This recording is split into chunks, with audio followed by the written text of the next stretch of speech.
Hello there. Hai semuanya, selamat pagi. Perkenalkan, nama aku Joe Michael Sopoiro dari kelas 12 IPA di Sekolah Perguruan Advent 15 Ciracas. Dan pada video kali ini aku ingin mengambil nilai ujian praktek bahasa Indonesia, yaitu membuat novel. Ini dia novelku, guys. Ini tampak depan dan ini tampak belakangnya. Dan aku disuruh untuk menceritakan atau meresensi novel yang sudah aku buat. So, let's go. Pertama dari identitas bukunya dulu. Judul novelnya sendiri adalah Meaningless, dan pengarangnya saya, Joe Michael Somopoiro. Ketebalan novelnya, kira-kira berapa? 0,7 cm. Novelnya sendiri ini halamannya ada 92 halaman. Dan 92 halaman ini udah pasti aku jamin kalian seru bacanya. Nggak perlu tebel-tebel, tapi ini udah bikin seru banget. Aku aja yang bikin sendiri, kemudian baca ulang, seru banget. Garis besar cerita dari buku novel ini adalah, cerita ini terjadi berawal di tahun 2099, masa depan ya. Cerita diawali dengan seorang anak bernama Bernardo, dan waktu itu ia berumur 12 tahun di tahun 2099 ya. Dan cerita diawali oleh dia berlari-lari pada malam hari sambil tertawa-tertawa karena melihat ke atas, ya kan. Saat dia berlari, dia melihat bintang-bintang yang tak pernah berhenti mengejar dia. Anak ini memang sangat-sangat jatuh cinta terhadap luar angkasa. Anak ini mempunyai masa lalu yang tragis, di mana kedua orang tuanya ini adalah memang orang-orang sukses, namun keluarganya tidak harmonis ya. Jadi ada suatu konflik, jadi papa mamanya cerai. Papanya masuk penjara karena ketahuan melakukan KDRT. Si Bernardo ini melihat setelah pulang sekolah kan, bapaknya mencekik mamanya sendiri. Kemudian Bernardo dengan feelingnya dan instingnya dia mengambil shotgun. Selama ini dia tahu papanya punya shotgun di bawah tempat tidurnya, dan meleset sih. Cuma itu membuat papanya sadar bahwa dia sudah datang, dan papanya pun mengejar dia. Tak lama kemudian, polisi pun sudah datang dan papanya dipenjara. Dan semua ini adalah berkat Paman Ben, ya. Paman Ben. Paman Ben ini adalah seorang karyawan dari usaha papanya sendiri. Jadi dia telepon polisi sehingga polisi dengan tepat waktu datang. Kemudian akhirnya Paman Ben pun tinggal bersama mereka berdua, bersama mama dan si kecil Bernardo ini. Dan mereka tinggal di Manado, jauh dari ibu kota. Bertahun-tahun Paman Ben ini sangat dipercaya oleh mama dan juga si Bernardo kecil itu. Namun setelah si Bernardo semakin remaja, dia melihat beberapa kejanggalan yang ada di Paman Ben. Seperti ketika si Bernardo ingin tidur terlelap, tapi di dalam ketidaksadarannya dan setengah sadar dia melihat ada sesosok Paman Ben dari gelap kamarnya datang membawa pisau ingin menikam dia, tetapi dia hanya berpikir bahwa itu hanyalah mimpi. Hingga suatu hari ketika si Bernardo berumur 13 tahun, waktu itu mereka kan rutinitas selalu lari pagi berdua. Nah, setelah istirahat, tiba-tiba Paman Ben kayak bersikeras. Entah ada apa hari itu, tiba-tiba dia kayak maksa.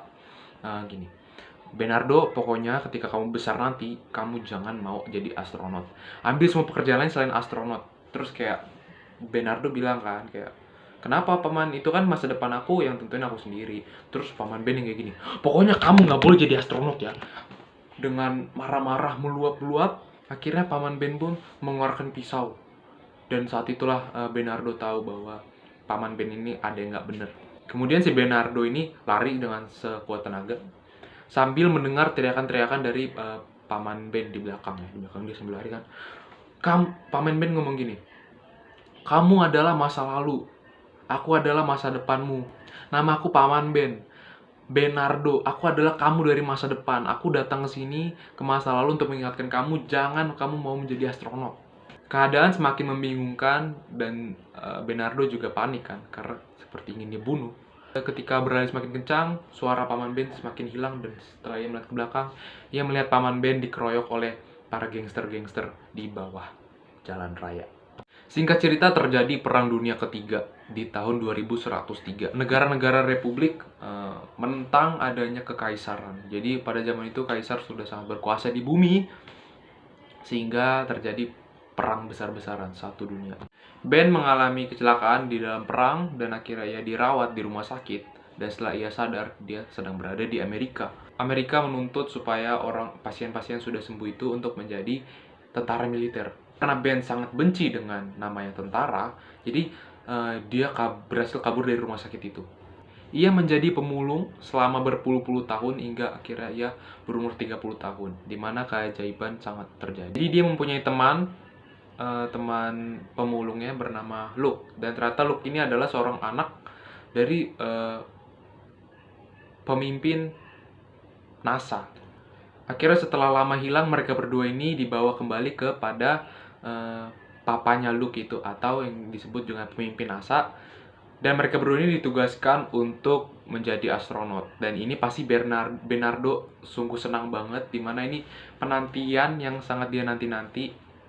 Jadi alasan mereka didaftarkan untuk menjadi astronot adalah mereka disuruh mencari planet baru ya, untuk dihuni karena bumi sudah sangat kacau oleh karena perang dunia, dan negara-negara republik memang butuh planet baru untuk dihuni. Beberapa tahun tes dan uji, akhirnya Luke dan Bernardo siap menjadi astronot. Akhirnya mereka terbang sesuai yang telah direncanakan oleh organisasi NASA tersebut, dan mereka tiba di galaksi Kanto. Dan di galaksi Kanto mereka mendarat di planet Flawum. Dan ternyata itu adalah orang-orang dari Empire ya, dari kekaisaran, dan akhirnya banyak sekali yang mati rekan-rekannya Bernardo terkecuali dia, dan akhirnya dia berhasil kabur menggunakan pesawat ulang-alik. Oleh karena hilangnya komunikasi, akhirnya Bernardo pun sangat-sangat bingung bagaimana cara dia kembali ke bumi. Akhirnya ia menggunakan hyperspeed, di mana menggunakan kecepatan cahaya, namun dia tidak mengkalkulasinya, sehingga ia istilahnya apa ya kalau zaman sekarang, teleport lah, teleport, dan dia teleport di dekat black hole. Ia pun tertarik oleh black hole, dan ia tidak dapat berbuat apa-apa. Akhirnya ia pun pasrah, makin dekat pesawatnya ke black hole, dan semuanya menjadi gelap. Perlahan-lahan, ia mendengar suara langkah kaki sepatu, ia mendengar ada air, ada suara toilet, dan juga suara pintu terbuka dan tertutup. Ketika ia membuka matanya, ia berada di kantor. Dan kantor itu adalah kantor milik ayahnya dulu. Pada saat itu ia menganggap bahwa ia kembali ke masa lalu. Dan benar saja, kejadian di masa lalu terulang kembali. Oleh karena itu, Bernardo ini yang sangat pusing. Ia mencari segala cara untuk tetap menjaga Bernardo dan menjauhi si Bernardo kecil ini untuk menjadi astronot. Karena si Bernardo yang sudah tua ini tidak mau hal itu terulang kembali. Dan singkat cerita, kita kembali lagi di masa dimana mereka setelah jogging bersama di pagi hari. Akhirnya Bernardo yang sudah frustasi ini untuk mengatakan kepada si Bernardo kecil, karena gimana ya, sangat tidak masuk akal kan, orang dari masa depan kembali ke masa lalu, tapi itu benar-benar terjadi. Dan si Bernardo ini sudah tidak tahu mau mengatakan apa kepada si Bernardo kecil. Akhirnya ujung-ujungnya adalah membunuh, mengeluarkan pisau dan berusaha untuk membunuh si Bernardo kecil. Kemudian, tapi seperti kita tahu di cerita awal, si Bernardo kecil ini berhasil kabur. Dan semua ini terulang kembali. Dan setelah gangster-gangster itu mengerumuni dia baru sadar. Ini tidak akan ada habisnya. Semuanya sia-sia. Akhirnya ia terakhir memandang ke langit, menatap, dan mengendipkan matanya sekali untuk yang terakhir kalinya, dan dia pun dibunuh. Jadi aku bikin motif novelnya ini bertemakan masa depan, dan juga ceritanya ini looping ya, nggak ada habisnya. Jadi ini ceritanya berulang-ulang terus, jadi nggak ada endingnya. Oke, saatnya kita membicarakan kelebihan dan kekurangan novel. Aku mau bahas dulu kelebihannya, dan aku sangat yakin dan percaya diri mengatakan bahwa kelebihan novel ini adalah ceritanya benar-benar seru banget. Aku merekomendasi kepada teman-teman yang suka berimajinasi masa depan gitu ya, hal-hal yang tidak ada di zaman sekarang, tapi kita tuh bisa menggunakan imajinasi kita sehingga cerita menjadi seru. Ada juga lumayan banyak yang berbahasa Inggris ya, karena waktu itu kan si Bernardo kan ke Amerika, jadi ini juga bisa untuk menambah wawasan kamu berbahasa Inggris. Aku nggak tahu kalau ini kelebihan atau ini termasuk kelebihan, tetapi cover novelnya bagus, ya nggak sih? Aku suka banget cover novelnya. Meaningless from a scavenger to an astronaut, dari seorang pemulung hingga menjadi astronot. Jadi orang yang baca tuh, orang yang pertama kali lihat novelnya kan, mungkin tertarik ya. Aku sih tertarik. Pertama, aku nggak menyediakan biodata diri aku sendiri ya. Aku terlalu fokus dengan ceritanya. Kurangan yang sangat jelas di daftar isi, dimana aku tidak mencantumkan halaman dari bab-bab tersebut.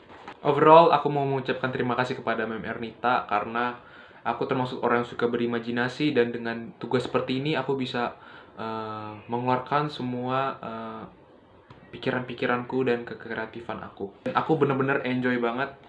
Please, aku minta saran ke sekolah banyak-banyakin praktek kebanding teori, karena ini seru banget, bikin-bikin kayak gini tuh seru banget. Oke, aku pamit dulu di sini. Terima kasih yang sudah menonton. Terima kasih kepada guru-guru yang sudah memeriksa video ini. Tetap semangat dan tetap kreatif.